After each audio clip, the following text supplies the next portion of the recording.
Oke, selamat datang kembali. Hari ini kita mau ngebahas satu konsep spiritual yang dalam banget dari ajaran Kristiani.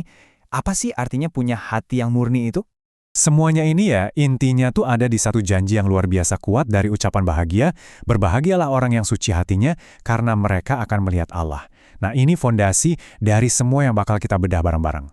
Oke, biar gampang, kita akan bagi jadi 5 bagian.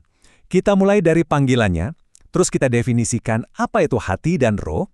Habis itu kita cari tahu apa artinya melihat Allah, lalu lihat 5 hasil transformasinya, dan terakhir kita tutup dengan soal pilihan nilai. Oke, langsung aja kita masuk ke bagian pertama. Panggilan hati yang murni. Sebenarnya, dari mana sih ide soal punya hati yang murni ini muncul? Jadi intinya tuh begini, hati yang murni itu adalah hati yang tujuannya cuma satu, benar-benar tunggal, yaitu mencari Tuhan dan kehendaknya.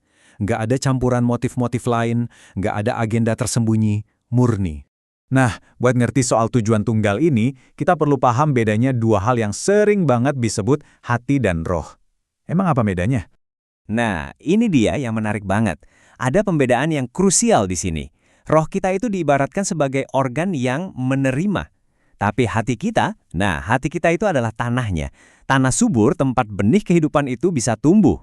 Jadi, kalau kita simpulkan, hati yang murni itu ya hati yang tulus, yang transparan, yang nggak ada agenda lain. Tujuannya cuma satu, Tuhan, bening gitu. Cuma terbuka buat dia. Dan metafora dari 2 Korintus ini ngegambarinnya dengan pas banget. Hati yang murni itu kayak cermin. Cermin yang nggak ditutupin apa-apa, jadi bisa memantulkan dengan sempurna apa yang ada di depannya. Dalam hal ini, ya kemuliaan Tuhan. Oke, kita udah ngerti apa itu hati yang murni. Sekarang, kita masuk ke bagian ketiga. Hadiahnya apa sih? Apa maksudnya janji bahwa orang yang suci hatinya bakal melihat Allah? Pertanyaannya, apa ini berarti kita bakal lihat dia pakai mata kita ini, pakai mata fisik? Jawabannya, jelas bukan. Ini bukan soal pengamatan dari luar, tapi sebuah pengalaman yang terjadi di dalam diri kita, dalam banget. Justru kebalikannya, melihat Allah itu artinya kita menerima Dia ke dalam diri kita. Jadi Tuhan tuh bukan lagi sekedar ide atau konsep teologi yang jauh di sana, tapi jadi kenyataan yang hidup, yang personal, yang kita rasain sendiri di dalam batin. Nah, pengalaman batin yang kayak gini jelas ada dampaknya kan? Melihat Allah dengan cara ini bakal memicu 5 hasil yang benar-benar transformatif dalam hidup seseorang. Jadi, ini dia kelima hasilnya. Pertama, kita mendapatkan Allah, dia jadi nyata. Kedua, kita diubahkan jadi makin serupa sama dia. Ketiga, kita jadi mencintai dia karena kita lihat betapa berharganya dia. Nah, yang keempat dan kelima ini kebalikannya. Kita jadi menyangkal diri, fokus kita bukan lagi ego kita, dan akhirnya kita bahkan jadi membenci diri kita yang lama karena kita lihat betapa bedanya dengan sifat Tuhan.